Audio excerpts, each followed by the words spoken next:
Ah, c'est le printemps. J'ai voulu bien graver depuis l'extérieur. Hmm, Il fait beau, voilà, donc il faut profiter quoi. Alors, 2 mois post-opératoire, exactement aujourd'hui, nous sommes le 3 janvier, février, mars, avril. Hmm, Le 3 avril, sachant que je me suis fait opérer le 3 février.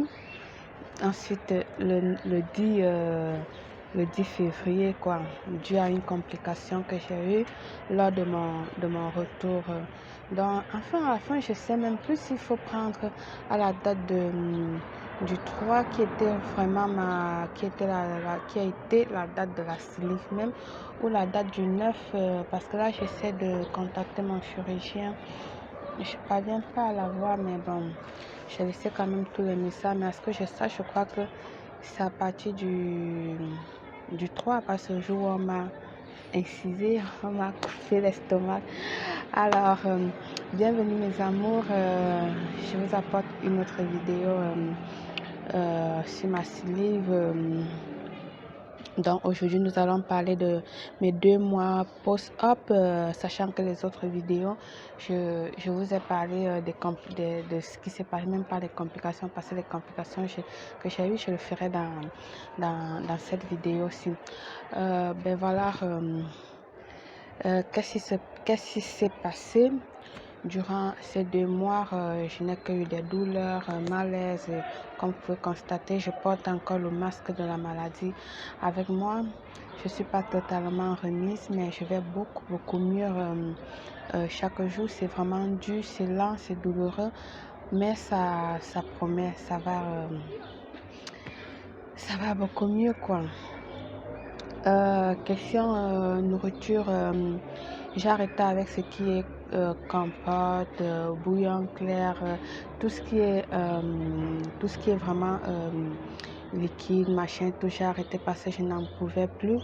Qu'est-ce que je tolère? Je tolère un peu de spaghettis, des pâtes, je tolère un peu du riz, mais il faut que le riz soit vraiment cuit, du genre à bébé.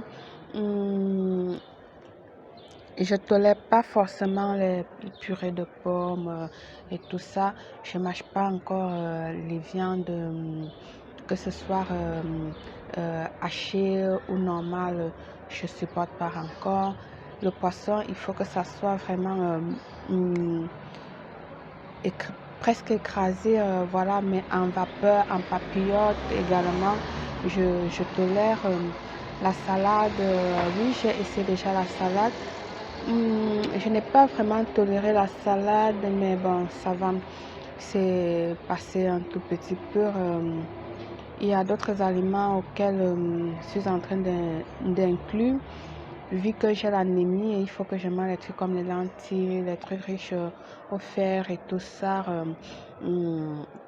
Les lentilles, j'ai essayé aussi, c'est passé, mais le problème avec les lentilles, c'est que ça me donne trop de gaz et du coup, j'ai laissé. En fait, je vous ferai une vidéo un peu pour montrer ce que je mange le matin, midi et tout.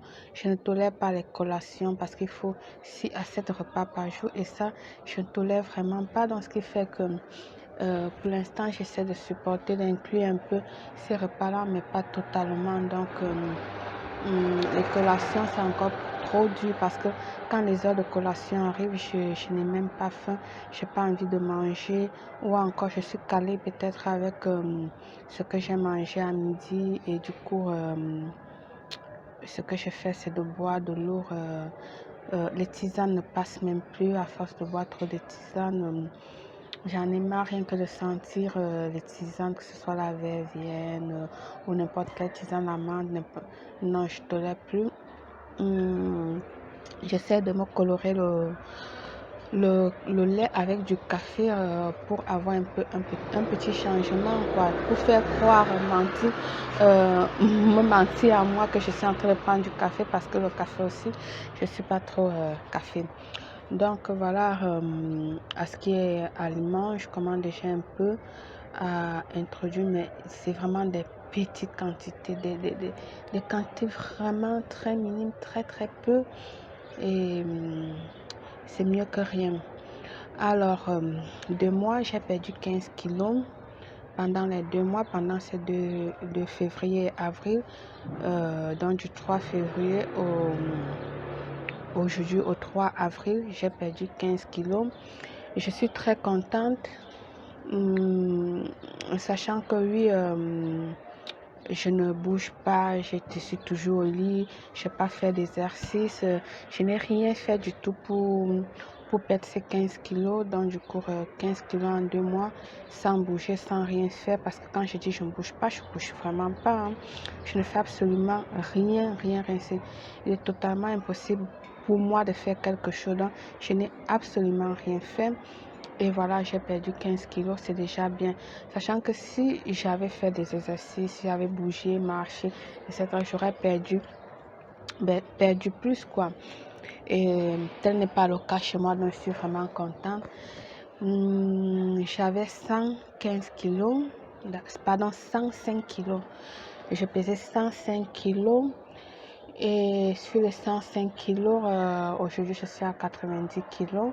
Pas mal, pas mal. Mon objectif, c'est de ne pas perdre très rapidement, d'aller vraiment doucement. Même si par mois je perds, ne serait-ce même 4 kilos, pour moi ça va. Je ne veux pas que ça soit boum, parce que si je perds d'un coup, c'est comme ça que plus tard, après la phase de lune de miel de la slip, je vais récupérer ces kilos-là. Donc pour moi, perdre même 4 kilos par mois, ça serait bien, ça serait idéal pour moi. Je ne veux pas aller à Cotomachette. Voilà, donc pour moi les 15 kilos, je trouve même que c'est un peu trop. Je vais récupérer mes 63-64 kilos que j'avais avant. 63-64 kilos, pourquoi pas même 60 kilos comme une fois je l'avais. C'est vrai que quand je suis à 60 kilos, j'ai plus tendance à être malade, je suis fanée, je n'ai pas de l'éclat et tout ça, et mon problème d'anémie s'aggrave encore plus, donc ce qui fait que 60 kilos n'est pas vraiment le poids exact pour moi. Mon poids exact c'est 64-65. Ben voilà, je verrai au fur et à mesure, je vais vous raconter, quoi. Alors, mon retour de Tunis, je devais faire escale sur Bordeaux, et puis prendre le TGV pour arriver ici chez moi. Donc, je vais faire un gros malaise. Je ne vais pas dire un petit malaise, parce que si j'étais opérée de nouveau, ça veut dire que c'était très fort, quoi. Donc j'ai fait un gros malaise là-bas sur le quai. J'ai perdu totalement conscience, j'ai perdu connaissance par 2 reprises. La première fois, c'était juste sur le quai. Et là, lorsque j'ai repris connaissance, les SAMU étaient là, les pompiers étaient déjà, en fait, les pompiers, ils ont appelé les SAMU, ils étaient là, nanani et tout. Ils ont fait tout. Je me suis dit, ben voilà, ça va aller. Et mon TGV, je devais prendre le TGV pour partir. Et du coup, le TGV de 20h est arrivé. J'ai dit, oh, laissez-moi partir, ma famille m'attend. Plus à la gare, ma famille m'attendait, mon mari et mes enfants. Et j'avais hâte vraiment de leur voir, parce que là, ça faisait 9 jours que j'étais en clinique hors de ma famille, et pour moi c'était un peu de trop. J'avais vraiment hâte d'être chez moi, quoi. Donc du coup, ils m'ont dit, ben voilà, c'est pas possible, il faut qu'on t'examine, et nanani, nanana. Bon, ça c'est une autre histoire que je raconterai plus tard. Oh là là, donc du coup, à me voir sur le quai là-bas, je me suis sentie mal. Je me suis sentie comme une clochard. Je me suis sentie comme une dépaysée, parce que j'étais tombée là.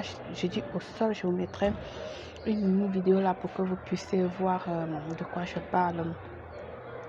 On m'a laissé à CHU, c'est juste au CHU. Du CHU, après avoir fait un scanner, ils ont découvert que je faisais l'hémorragie interne.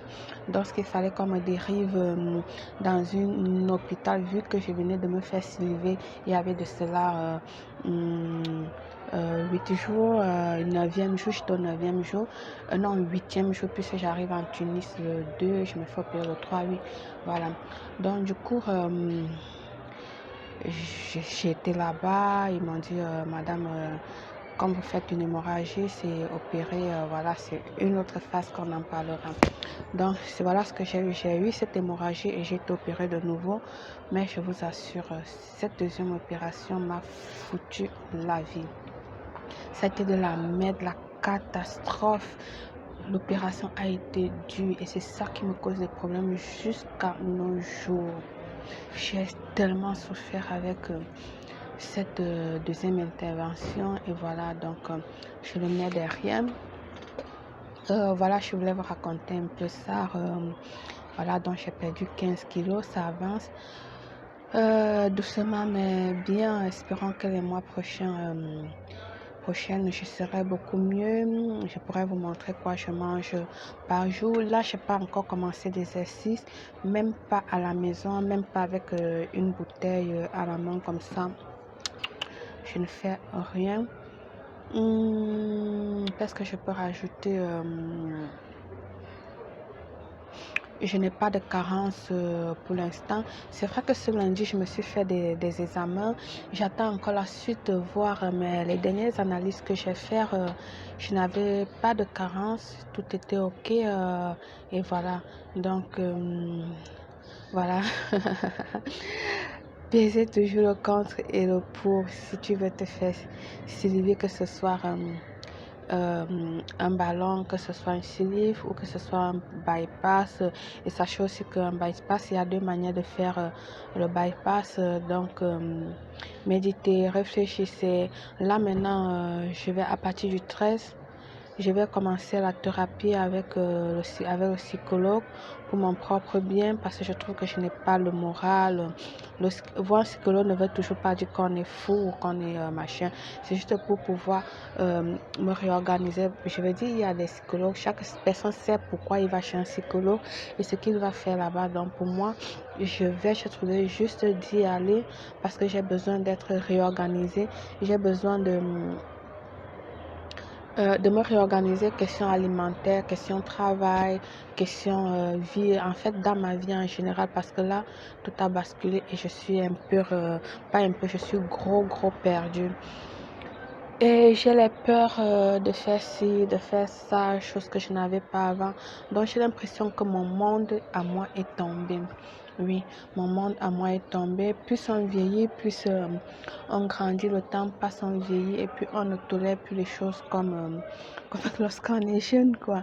Donc pour moi, ce pas vers le psychologue, c'est très important. Je vais reprendre la thérapie. Déjà qu'avant de me faire soulever, j'étais voir le psychologue, mais je n'ai pas suivi les choses vraiment comme il fallait parce que je suis quelqu'un vraiment têtu et qui aime faire les choses à ma manière. J'aime faire vraiment les choses à ma manière. Je reconnais que je suis quelqu'un vraiment très têtu. Là où il ne faut pas, c'est là où moi je vais toujours. Ce qu'il ne faut pas, c'est ce que moi je fais toujours. Je veux dire, j'aime me faire des défis. Pour moi, la vie, c'est de se faire des défis, pas des vies. Des défis chaque jour et surtout et surtout atteindre ces défis-là. Alors pour moi, c'est comme ça. Pour moi, les défis me rendent forte, me fait savoir que je suis forte, que je suis quelqu'un et tout ça, ça que j'aime me faire des défis. Je suis quelqu'un qui est trop exigeant également avec moi-même. Et là, du coup, depuis que je suis à Sylvie, je trouve que non. J'ai perdu cela et j'ai besoin de me récupérer, la belle Claire que j'étais et tout ça. Je ne sais pas si je vais pouvoir, mais au moins c'est sur une thérapie pour pouvoir m'orienter. J'espère que je vous ai tout dit. La balance a parlé. Vous me voyez, je vais beaucoup mieux. Alors donc c'est un peu ça. On se revoit dans une prochaine vidéo très bientôt où je pourrai enfin vous parler un peu de ce que je mange matin, midi, soir.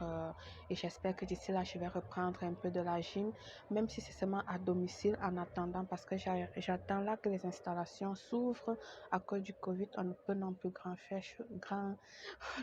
non plus faire grand chose. Une fois les installations ouvertes, je vais commencer pas la piscine, je compte pas directement la gym, pas la piscine, question de bouger encore les os, les muscles, les pieds, nanani nanana, avant de commencer à faire vraiment ce qui est musculation et tout ça. Je vais vous montrer aussi des crèmes que j'utilise pour raffermir ma peau et tout ça. On en viendra, nous avons beaucoup et un grand parcours à faire. Allez, je vous embrasse.